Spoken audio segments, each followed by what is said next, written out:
ನಮಸ್ಕಾರ. Kiwis ತಂಡವನ್ನ ವಿಶ್ವಕಪ್ನ final ಪಂದ್ಯದಲ್ಲಿ ಸೋಲಿಸಿ ಇತಿಹಾಸ ನಿರ್ಮಿಸಿತು ಭಾರತ. ಬಳಿಕ ಆಸೀಸ್ ದಿಗ್ಗಜರು ನೀಡಿದರು ದೊಡ್ಡ ಹೇಳಿಕೆ. ಟೀಮ್ ಇಂಡಿಯಾದ ಕುರಿತು ಹೇಳಿದ್ದನ್ನ ಕೇಳಿದರೆ ನೀವು ಕೂಡ ಸೆಲ್ಯೂಟ್ ಮಾಡ್ತೀರಾ. ಹಾಗಾದರೆ ಸುದ್ದಿಯ ಕಂಪ್ಲೀಟ್ ಮಾಹಿತಿ ಏನು ಎನ್ನುವುದನ್ನ ಈ ವಿಡಿಯೋದಲ್ಲಿ ತಿಳಿಸ್ಕೊಡ್ತಾ ಹೋಗ್ತೀನಿ, ಆದ್ದರಿಂದ ಕೊನೆವರೆಗೂ ನೋಡಿ. ಆದರೆ ಅದಕ್ಕಿಂತಲೂ ಮುನ್ನ ನೀವು ಕೂಡ ಟೀಮ್ ಇಂಡಿಯಾದ ಅಭಿಮಾನಿಗಳಾಗಿದ್ರೆ ಈ ಕೂಡಲೇ ವಿಡಿಯೋಗೊಂದು ಲೈಕ್ ಮಾಡಿ ಹಾಗೂ ಚಾನೆಲ್ಗೊಂದು ಸಬ್ಸ್ಕ್ರೈಬ್ ಮಾಡಿ. ಅದೇ ರೀತಿ ಟೀಮ್ ಇಂಡಿಯಾ ವಿಶ್ವ ಕ್ರಿಕೆಟ್ನ ನಂಬರ್ 1 ತಂಡ ಹೌದೋ ಅಥವಾ ಇಲ್ಲವೋ ಎನ್ನುವುದನ್ನ ಎಸ್ ಅಥವಾ ನೋ ಎಂದು ಕಮೆಂಟ್ ಮಾಡುವ ಮೂಲಕ ತಪ್ಪದೆ ತಿಳಿಸಿ. ಹೌದು, ಶ್ರೀ ನರೇಂದ್ರ ಮೋದಿ ಸ್ಟೇಡಿಯಂನಲ್ಲಿ ಮೈನವಿರೇಳಿಸುವ ಸಂಭ್ರಮ. ಅಹಮದಾಬಾದ್ನ ಆಕಾಶದಲ್ಲಿ ಬಣ್ಣ ಬಣ್ಣದ ಪಟಾಕಿಗಳ ಚಿತ್ತಾರ. ಗ್ಯಾಲರಿಯಲ್ಲಿ ಲಕ್ಷಾಂತರ ಅಭಿಮಾನಿಗಳ ಕೇಕೆ, ಚಪ್ಪಾಳೆಗಳ ಝೇಂಕಾರ. ಹೌದು, ಕ್ರಿಕೆಟ್ ಕಾಶಿ ಭಾರತದಲ್ಲಿ ನಿನ್ನೆ ನವ ಇತಿಹಾಸ ಸೃಷ್ಟಿಯಾಗಿದೆ.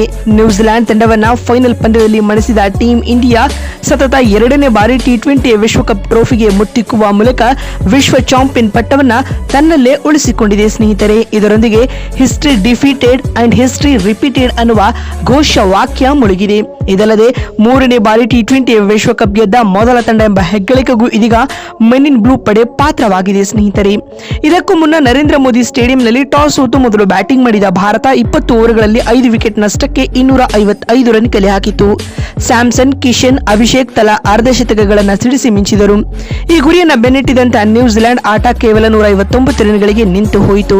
ಇತ್ತ ಜಸ್ಪ್ರೀತ್ ಬುಮ್ರಾ 4 ಹಾಗೂ ಅಕ್ಷರ್ ಪಟೇಲ್ 3 ವಿಕೆಟ್ ಕಿತ್ತು ಮಿಂಚಿದರು. ಇದರೊಂದಿಗೆ ಭಾರತ ಈ ಐತಿಹಾಸಿಕ ಪಂದ್ಯದಲ್ಲಿ 96 ರನ್ಗಳ ಭರ್ಜರಿ ಗೆಲುವು ದಾಖಲಿಸುವ ಮೂಲಕ ಇತಿಹಾಸ ನಿರ್ಮಿಸಿತು ಸ್ನೇಹಿತರೆ.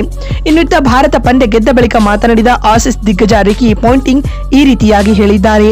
ನಾನು ನನ್ನ ಕ್ರಿಕೆಟ್ ಕರಿಯರ್ನಲ್ಲಿ ಅನೇಕ ವರ್ಲ್ಡ್ ಕಪ್ ಫೈನಲ್ ಪಂದ್ಯಗಳನ್ನ ನೋಡಿದ್ದೇನೆ, ಆದರೆ ನಿನ್ನೆ ನಡೆದ ಪಂದ್ಯ ಅದ್ಭುತವಾಗಿತ್ತು. ಫೈನಲ್ ನಂತಹ ಬಿಗ್ ಮ್ಯಾಚ್ ನಲ್ಲಿ 250+ ರನ್ ಮಾಡುವುದು ಸುಲಭವಿರಲ್ಲ. ಭಾರತದ ಆತ್ಮವಿಶ್ವಾಸ ಹಾಗೂ ಆಕ್ರಮಣಕಾರಿಯಾದ ಆಟ ಗೆಲುವಿನ ಮಂತ್ರವಾಗಿದೆ ಎಂದು ರಿಕಿ ಪಾಂಟಿಂಗ್ ಹೇಳಿದ್ದಾರೆ. ಮಾತು ಮುಂದುವರೆಸಿದ ಅವರು, ಭಾರತ ಚಾಂಪಿಯನ್ ತಂಡದ ಹಾಗೆ ಆಟವನ್ನ ಆಡಿದೆ. ಆರಂಭದಲ್ಲಿ ಅಭಿಷೇಕ್ ಶರ್ಮಾ, ಸಂಜು ಸ್ಯಾಮ್ಸನ್ ಪಂದ್ಯವನ್ನ ಭಾರತದ ಕಡೆ ವಾಲಿಸಿದರು. ಈ ಸಂದರ್ಭದಲ್ಲಿ ವಿಶ್ವದಲ್ಲೇ ಅತ್ಯಂತ ಬ್ಯಾಲೆನ್ಸ್ ತಂಡವಾಗಿ ಟೀಮ್ ಇಂಡಿಯಾ ಕಾಣಿಸಿಕೊಳ್ಳುತ್ತಿದೆ. ಇದರಿಂದಾಗಿ ಅವರು ಸತತವಾಗಿ ಐಸಿಸಿ ಟ್ರೋಫಿಗಳನ್ನ ಗೆಲ್ಲುತ್ತಿದ್ದಾರೆ. ಇದು ಇವರ ಸಾಧನೆ ಎಂದು ರಿಕಿ ಪಾಂಟಿಂಗ್ ಹೇಳಿದ್ದಾರೆ. ಇನ್ನು ಇದಾದ ಬಳಿಕ ಮಾತನಾಡಿದ ಆಡಮ್ ಗಿಲ್ಕ್ರಿಸ್ಟ್ ಈ ರೀತಿಯಾಗಿ ತಿಳಿಸಿದ್ದಾರೆ.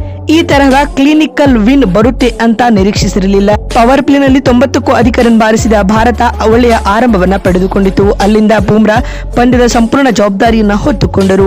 ಕಿವೀಸ್ ತಂಡದ ಕಳಪೆ ಬ್ಯಾಟಿಂಗ್ ಪ್ರಮುಖ ಕಾರಣವಾಯಿತು ಸೋಲಿಗೆ ಎಂದು ಆಡಮ್ ಗಿಲ್ಕ್ರಿಸ್ಟ್ ಹೇಳಿದ್ದಾರೆ. ಇನ್ನು ಇದಾದ ಬಳಿಕ ಮಾತನಾಡಿದ ಶೇನ್ ವ್ಯಾಟ್ಸನ್ ಈ ರೀತಿಯಾಗಿ ತಿಳಿಸಿದ್ದಾರೆ. ಭಾರತ 3ನೇ ಬಾರಿ T20 ವಿಶ್ವಕಪ್ ಗೆದ್ದಿದೆ, ಹೀಗಾಗಿ ಅವರಿಗೆ ಅಭಿನಂದನೆಗಳು. ಸದ್ಯ ವಿಶ್ವದಲ್ಲೇ ಅತ್ಯಂತ ಬಲಿಷ್ಠ ತಂಡವಾಗಿ ಟೀಮ್ ಇಂಡಿಯಾ ಕಾಣಿಸಿಕೊಳ್ಳುತ್ತಿದೆ ಎಂದು ಶೇನ್ ವ್ಯಾಟ್ಸನ್ ಹೇಳಿದ್ದಾರೆ. ಮತ್ತೊಂದು ವಿಡಿಯೋದಲ್ಲಿ ಸಿಗ್ತೀನಿ. ಅಲ್ಲಿವರೆಗೂ ನಮಸ್ಕಾರ, ಧನ್ಯವಾದಗಳು ಸ್ನೇಹಿತರೆ.